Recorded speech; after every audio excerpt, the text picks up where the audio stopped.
Friends, पिछली video में मैंने आपको नन्हा फनकार नामक कहानी पढ़ाई थी और व्याकरण के अंतर्गत संज्ञा और उपसर्ग के विषय में पढ़ाया और समझाया। और आज की वीडियो में मैं आपको सूरदास जी के विषय में, जो सूरदास जी ने पद लिखे हैं, उसके विषय में पढ़ाऊंगी व समझाऊंगी। तो बच्चों, पाठ को पढ़ने से पहले ये जो चित्र दिया है इसको ध्यान से देखिए और बताइए कि ये कौन है। क्या आप जानते हो ये किसका चित्र है? नहीं जानते हो?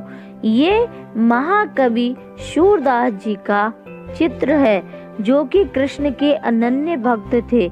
ये कृष्ण को अपना सखा मानते थे, उनसे बहुत अधिक प्रेम करते थे। इन्होंने कृष्ण की बाल लीलाओं का बहुत ही सुंदर वर्णन किया। ये जन्मांध थे और इन्होंने इतना सुंदर वर्णन किया कि लोगों को ये संदेह होने लगा इनके अंधे होने पर कि ये जन्मांध नहीं थे, क्योंकि कोई भी अंधा व्यक्ति इतना अच्छा वर्णन बाल लीलाओं का नहीं कर सकता जितना अच्छा इन्होंने वर्णन किया। आइए इनके पदों को पढ़ते हैं और रस की अनुभूति करते हैं। तो मेरे प्यारे बच्चों, आज मैं आपको सूरदास के पद नामक 15वां पाठ पढ़ाऊंगी, जिसमें सूरदास जी के पद दिए हुए हैं 2। इन्हें आइए गाकर आपको इनका भावार्थ समझाते हैं। पहला पद दिया है, उसमें क्या लिखा है? चरण कमल बंदऊ हरि राई, जाकी कृपा पंगु गिरि लंघे, अंधे को सब कछु दर्शाई, बहिरो सुने गूंग पुनि बोले, रंक चले शिर छत्र धराई, सूरदास स्वामी करुणामय, बार बार बंदों तिय पाई। अब देखिए, यहाँ पर सूरदास जी भगवान कृष्ण को बहुत अपना सखा समझते हैं। कृष्ण भगवान जी को अपना क्या मानते हैं? सखा मानते हैं। और कभी उनसे प्रार्थना करने लगते हैं सूरदास जी कृष्ण जी से, कभी उनसे लड़ने लगते हैं। यानी उनके अलग अलग तरह की भक्ति भाव प्रदर्शित होते हैं उनके पदों में। अब यहाँ पर देखिए, कृष्ण भगवान जी के चरण कमलों की वंदना कर रहे हैं सूरदास जी। भगवान श्री कृष्ण के चरण कैसे हैं? कमल के समान।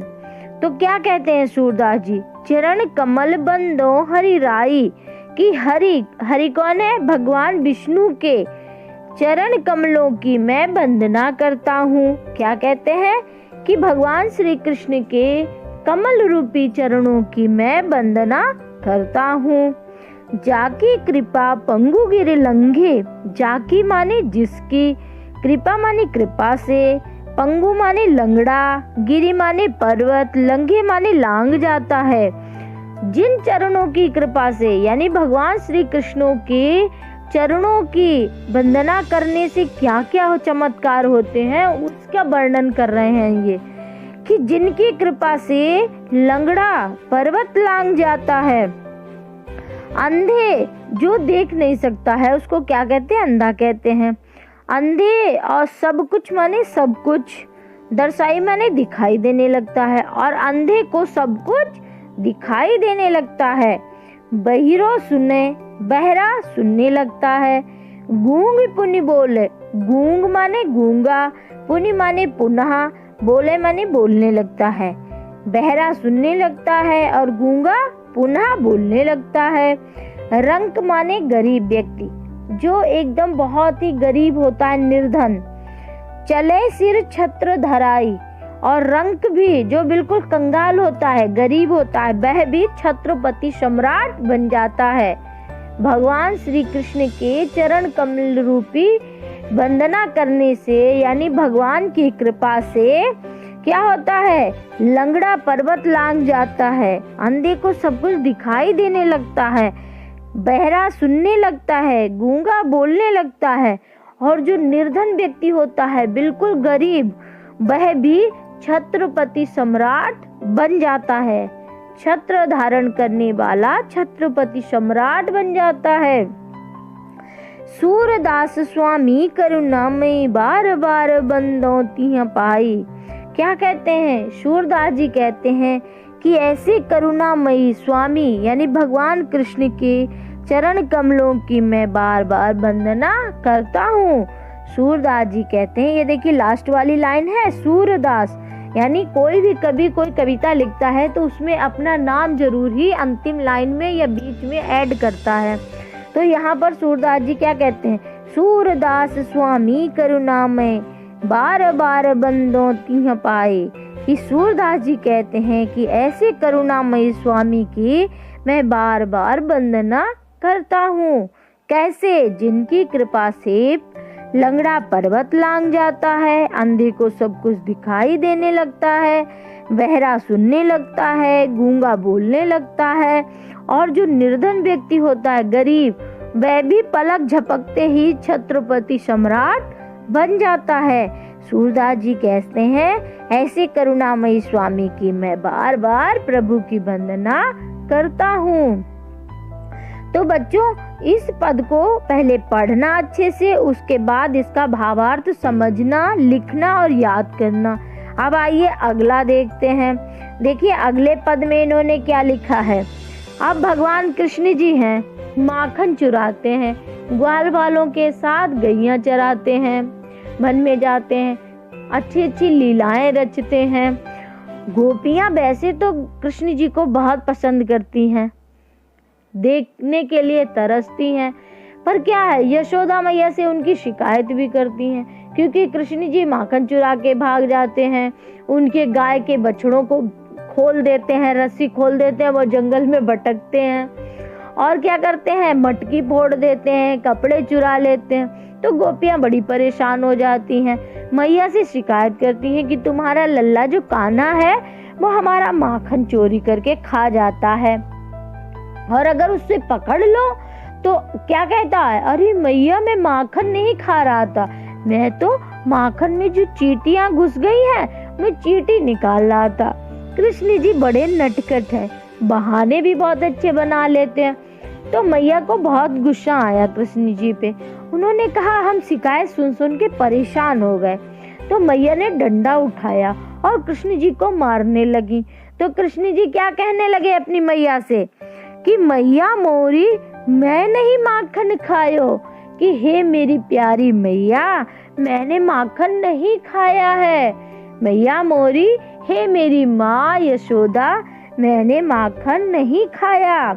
भोर भय गईयन के पाछे मधुवन मोहि पठायो। हे मैया आप तो जानती हो, भोर यानी सुबह होते ही, सुबह सुबह जैसे हुई गैया लेकर मुझे मधुवन में भेज देती हो। पठायो माने पठा यानी भेज देती हो। मुझे क्या है, मधुवन में भेज देती हो। मधुवन एक मधुबन है वहाँ वृंदावन में, मथुरा वृंदावन में मधुबन है, वन का नाम है मधुबन।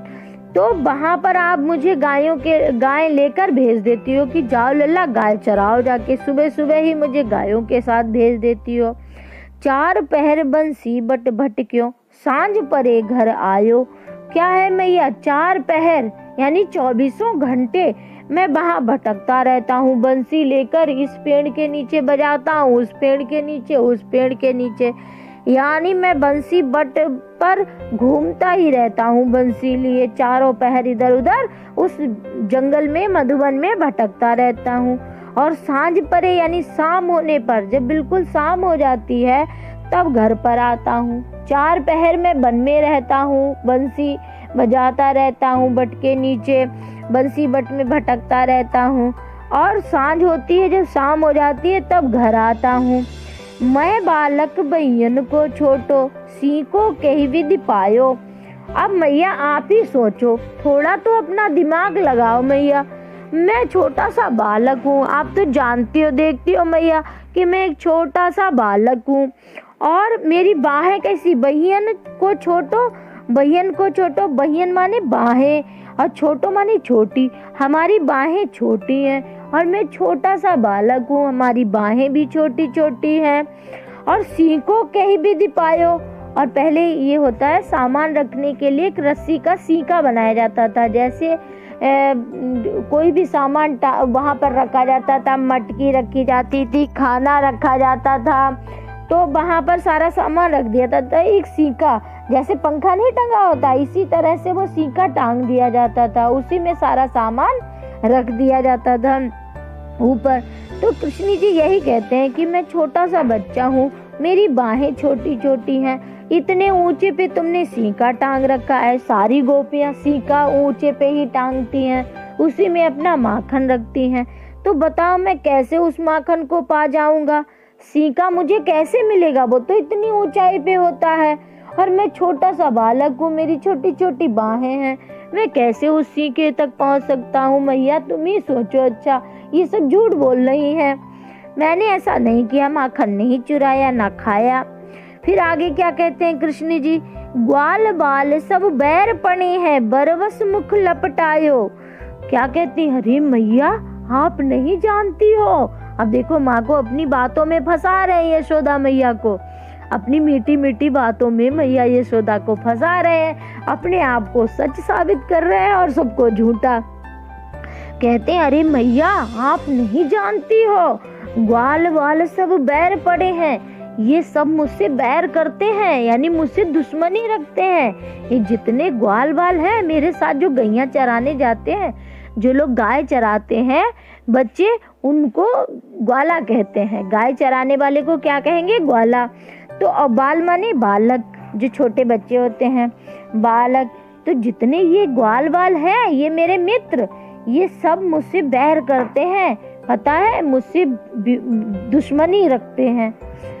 और बरबस मुख लपटायो, बरबस माने जबरदस्ती, यानी जबरदस्ती मेरे मुख पर ये माखन लेप दिया है।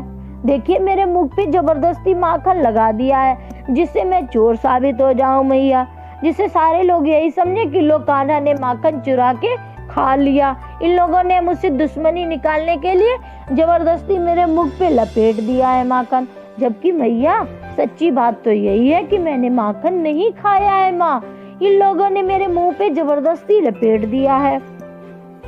फिर आगे क्या कहते हैं? आप जानते हैं कि देखो मैया नहीं बातों में आ रही है, यानी मैया पे कोई असर नहीं हो रहा, मैया चुपचाप खड़ी सुन रही है। तो क्या कहते हैं? अब देखो इन्होंने दूसरा एक तरीका निकाला कृष्ण जी ने। क्या कहते हैं? जिये तेरे कछु भेद उपजी है, जानी पर आयो जायो। क्या कहते हैं मैया से? अब देखो मैया को इमोशनली ब्लैकमेल कर रहे हैं, माँ को, जो यशोदा मैया है उनको अभी इमोशनली ब्लैकमेल कर रहे हैं। क्या कहते हैं कि जिये तेरे कछु भेद उपजी हैं, जानी पर आयो जायो। क्या कहते हैं? हे मैया तेरे दिल में जरूर कोई भेद है, कि हे माँ कोई तेरे दिल में जरूर भेद है, जो मुझे पराया समझकर मुझ पर संदेह कर रही है, मुझ पे विश्वास नहीं कर रही है मैया। जरूर तेरे मन में कुछ छुपा है, कुछ भेद है, मैं तेरा अपना लल्ला नहीं हूँ, मुझे लगता है मेरी माँ कोई और है, मुझे तू ऐसे ही कहीं से उठा लाई है, तूने मुझे जन्म नहीं दिया है, इसीलिए जानी परायो जायो, यानी जायो माने जन्म दिया है, किसी और व्यक्ति यानी किसी और ने मुझे जन्म दिया है, मुझे लग रहा है आप मेरी मैया नहीं हो, मुझ पे संदेह इसीलिए कहती हो, आपके दिल में कोई भेद है। फिर आगे क्या कहते हैं कृष्ण जी? ये ले अपनी लकुट कमरिया, ये ले अपनी लकुट कमरिया, बहुत ही नाच नचायो। क्या कहते हैं? लो मैया ये अपनी लाठी और कंबल ले लो, इसने तो मुझे इतना नचाया है, इतना नचाया, मैं इसी के पीछे ही नाचता रहता हूँ। कंबल ले लिया, लाठी ले ली, गाय ले ली, चले गए, नाच रहे हैं, गायों के पीछे भाग रहे हैं। ये अपना कंबल और लाठी रख लो, आपने मुझे बहुत नचा लिया, अब मैं नहीं नाचूंगा मैया। फिर आगे क्या होता है? सूरदास तब बिहसी जसोदा, उरलय कंठ लगायो। क्या कहते हैं सूरदास जी? अब देखिए सूरदास जी क्या कहते हैं कि सूरदास जी कहते हैं कि प्रभु ने अपनी बातों से माता का मन मोहित कर लिया, यानी इतनी मीठी मीठी, इतनी अच्छी अच्छी बातें कर रहे थे माँ से, तो मैया तो मुँह ही देखती रह गई। मैया कन्हैया का बड़े ध्यान से मुँह ही देखती रह गई। अपनी बातें, इतनी मीठी मीठी बातें करके कान्हा ने मैया को मोहित कर दिया, और माँ यशोदा कान्हा पर इतनी मोहित हो गईं। माता यशोदा ने मुस्कुराकर, भी हंसी माने हंसकर, मुस्कुराकर कान्हा को अपने लय उर माने हृदय, कंठ माने गले, अपने हृदय से चिपकाकर गले लगा लिया। सूरदास जी क्या कहते हैं कि माता यशोदा कान्हा की बातें सुनकर इतना रीझ गई, इतनी प्रसन्न हो गई कि हंसकर अपने लल्ला को उठा लिया गोद में और हृदय से लगाकर गोद में यानी गले चिपका लिया। देखिए बच्चा है जब तोतली भाषा में मीठी मीठी बातें करता है तो कितने भी गुस्सा हो, कितना भी काम बिगाड़ दे, कभी उस पे गुस्सा ही नहीं आती। बच्चों पे तो हमेशा प्रेम ही आता है। तो और माँ के हृदय में तो अथाह प्रेम होता है, चाहे कितना भी बच्चा शैतानी करे, कितना भी काम बिगाड़े, कितनी भी कोई शिकायत करे, पर माँ तो केवल अपने बच्चे की वही अनूठी लीलाएं देखती है और इतनी खुश हो जाती है कि अपने आप को रोक ही नहीं पाती और उसको दौड़ के जाती है, गले से चिपका लेती है। वही मैया यशोदा ने किया। कान्हा इतना कुछ बातें बना रहा था, इतना झूठ बोल रहा था, अपने मित्रों की शिकायत कर रहा था, बाद में कह रहा मैया से भी इमोशनली ब्लैकमेल कर रहा था। कह रहा मैया मुझे लग रहा है मुझे किसी और ने जन्म दिया है, आपने मुझे नहीं जन्म दिया है, तभी आप मुझे ऐसा कर रही हो, मुझ पे संदेह कर रही हो, मेरी बात पे विश्वास नहीं कर रही हो मैया। तो मैया ये सब बातें सुन सुन के इतनी खुश हो रही और उन्होंने जल्दी से दौड़ के गई, अपने लल्ला को गले से लगा लिया। तो कान्हा तो वैसे भी मनमोहक थे, सारी गोपियां उनके पीछे पीछे दौड़ती थी। तो बच्चों ये तो हो गए सूरदास जी के पद। अब आपको क्या करना है, इन पद को क्या करना है, अच्छे से पढ़ना है और इनका भावार्थ समझना है, कॉपी पर लिखना है और याद करना है। ठीक है बच्चों, इसको अच्छे से कॉपी पर लिखो और याद करो। अब आइए देखते हैं आज की एक्टिविटी में आपके लिए क्या है बच्चों। आज की एक्टिविटी में पंक्तियां दी गई हैं, जैसे दी गई पंक्तियों का भाव स्पष्ट करो। आपको अपने शब्दों में इन पंक्तियों को पढ़ना है और अपने शब्दों में इसका अर्थ लिखना है, भाव व्यक्त करना है।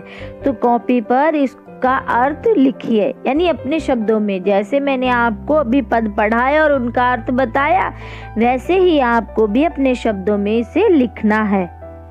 अब आइए देखें आज के क्लास वर्क में आपके लिए क्या है बच्चों। क्लास वर्क में निम्नलिखित शब्दों के लिए उनके हिंदी शब्द लिखो। अब देखिए ये जो शब्द लिखे हुए हैं ये ब्रज भाषा में लिखे हुए हैं और इनके आपको हिंदी में अर्थ लिखने हैं। कहने का मतलब ये ब्रज भाषा में और आपको इनकी हिंदी लिखनी है इन शब्दों की। और हिंदी आपको कहाँ मिलेगी, आपकी किताब में ही इन शब्दों के अर्थ लिखे हैं। आप अपनी किताब से इन शब्दों की हिंदी ढूंढिए, कॉपी पर लिखिए और उसको याद कीजिए। तो बच्चों इस वर्क को अच्छे से कंप्लीट कीजिए। अब आइए देखते हैं आज के होमवर्क में आपके लिए क्या है। होमवर्क में जो वीडियो में मैंने आपको पढ़ाया है, समझाया है, उसको ध्यान से देखो, समझो, लिखो और याद करो। कोई समस्या हो मुझे फोन करो, मैं आपकी समस्या का समाधान करूंगी। धन्यवाद।